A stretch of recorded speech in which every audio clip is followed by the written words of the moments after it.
طرح بگڑا رہا ہے. نیو جنریشن کا ایمان ضائع ہو رہا ہے. اب تو بڑوں کا بھی ہو رہا ہے.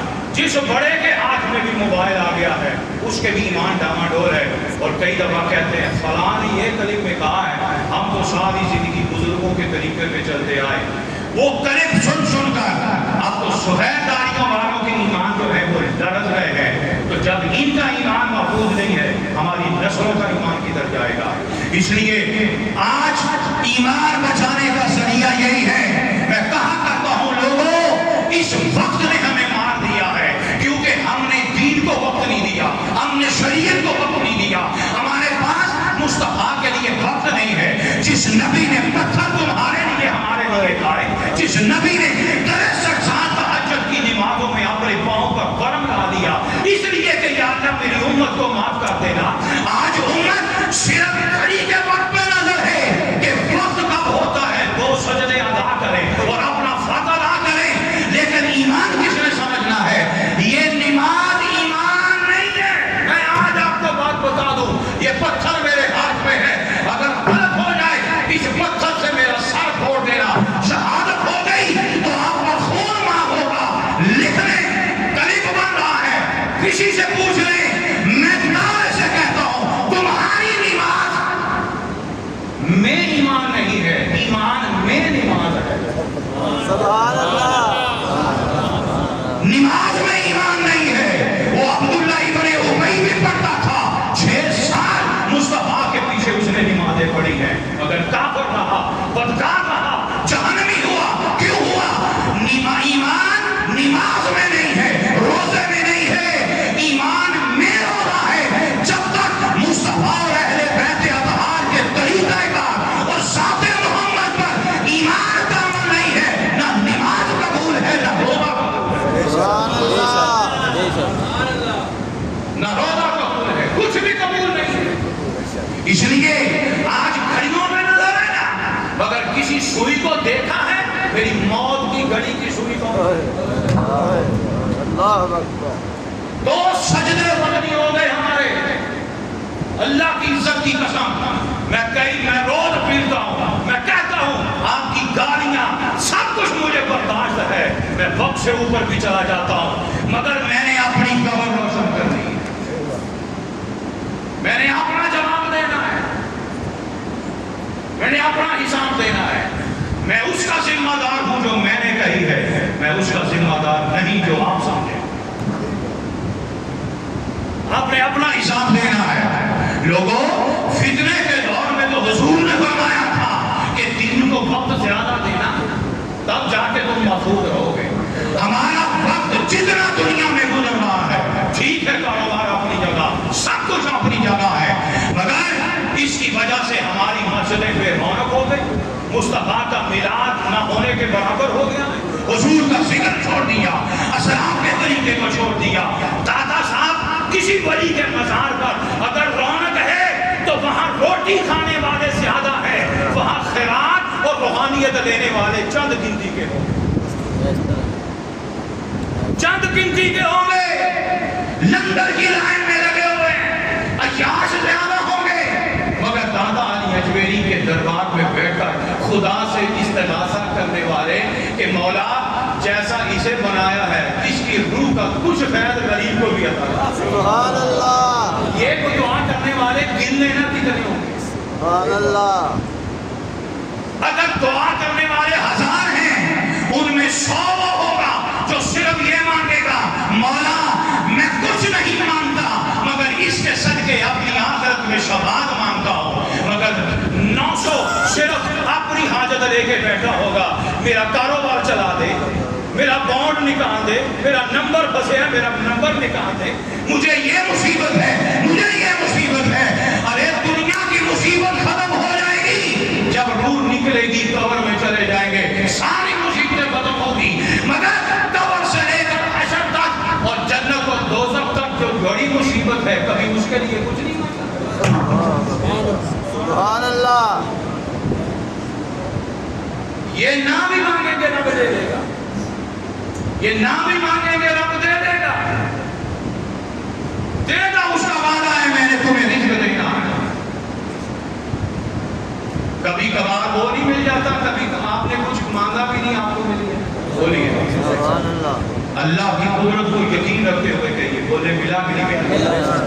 بولے مگر یہ یاد رکھنا آخرت مانگے بغیر نہیں ملے۔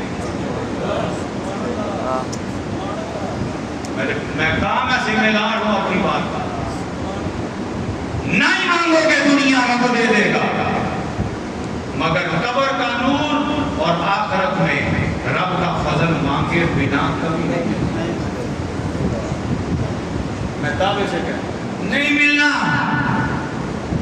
مانگو، اٹھاؤ ہاتھ، یا اللہ یہ برکت والا دے، مجھے اپنے نبی کا واسطہ، آج کے بعد دنیا تو فتنہ ہے، ایک دن ختم ہو جائے گا، مجھے قبر کے فتنے سے بچا، مجھے آخرت کے فتنے سے بچا۔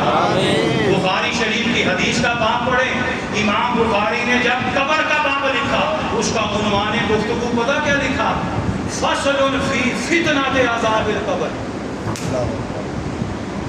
فصل فی فتنۃ عذاب القبر، عذاب قبر کے فتنے کے بارے میں مصطفیٰ نے جو حدیثیں بیان کی آگے انہوں نے وہ بیان کی۔ قبر کو فتنہ کہا کیونکہ اس سے بڑا فتنہ کوئی نہیں ہے۔ فتنہ کیا ہے کہ میت اگر حضور کا صحابی حضرت سعد رضی اللہ تعالیٰ عنہ بھی ہو تو وہ بھی فتنہ قبر میں مبتلا ہو گئے، صحابی ہو کر۔ کیا فرمایا حضور نے؟ جو پہلے والے تھے بتائیں کیا بتایا تھا کہ قبر نے پیار سے سعد کو دبایا، یہ گھبرا گیا۔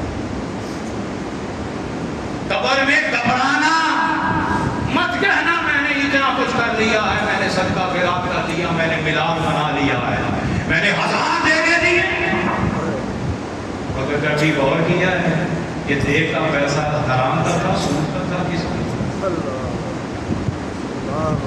نجائز تھا، حلال تھا؟ کیا فائدہ پھر دینے کا؟ ایسے صدقے تو پھر کافر اور عیسائی بھی کرتے ہیں، وہ جلدی کیوں نہیں ہوتے؟ بولے ہم سے زیادہ ہندو کرتے ہیں، کیوں نہیں ہو گئے؟ یہ سمجھنے کی بات ہے۔ میں آج واقعی وقت لے رہا ہوں آپ کا، نوجوانوں کو خاص طور پہ، انٹرنیٹ آپ کے ہاتھ میں، نکالیں ابھی وہ شخص زندہ ہے، شاید کچھ خبر آئی تھی کہ وہ فوت ہو گیا، انڈیا کا ہے، سب سے زیادہ مالدار آدمی ہے، مجھے نام اس کا بھول گیا،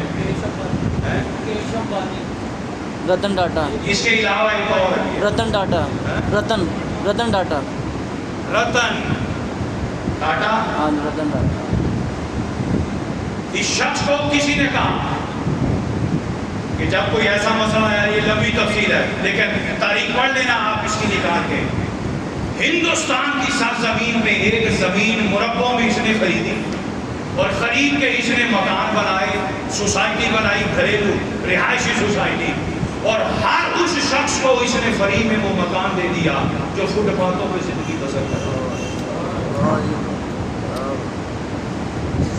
بولے مگر دینے کے بعد یہ میڈیا میں خبر آئی، تمہاری طرح بنانے سے پہلے خبر نہیں آئی کہ ہم یہ سوسائٹی بنا رہے ہیں، یہ حوصل سکیم کر رہے ہیں۔ کہنا یہ ہے، اللہ کی قسم ممبر پہ بیٹھا ہوں، جب میں نے اس کی ہسٹری پڑھی میری آنکھوں میں آنسو آ گئے کہ اے رتن، تو نے مصطفیٰ کے اس حکم پہ عمل کر کے دکھایا کہ صحابی نے پوچھا میں چاہتا ہوں میرا رب مجھ سے راضی ہو جائے، سرکار میں کیا کروں؟ حضور نے فرمایا غریب کا خیال کر، رب تیرا خیال کرے گا۔ تو غریب کا خیال کر، رب تیرے قریب ہو جائے گا۔ کاش تو نے غریبوں کا خیال کیا، کاش تیری زبان پر مصطفیٰ کا کلمہ بھی ہوتا، تجھے رب مرنے سے پہلے نبی کا کلمہ بھی ادا کر دے۔ لیکن یہ نبی نے کہا ہے کافر جو کچھ کرے گا رب اس کا صلہ اسے دنیا میں دے دے گا، اگر کلمہ نہیں پڑھے گا تو وہ دوزخی ہوگا۔ اگر صدقات اور خیرات سے، اگر دے کے پکانے سے ہی نجات ہے نا، تو پھر رتن جو ہے وہ جنتی ہو جانا چاہیے۔ آپ کہیں گے کلمہ تو ہم نے بھی پڑھا ہے، تو پھر اگر کلمہ پڑھنے سے جنتی ہونا ہے تو پھر عبداللہ ابن ابی دوزخ میں کیوں گیا؟ سارے کلمہ پڑھنے والے بھی جنتی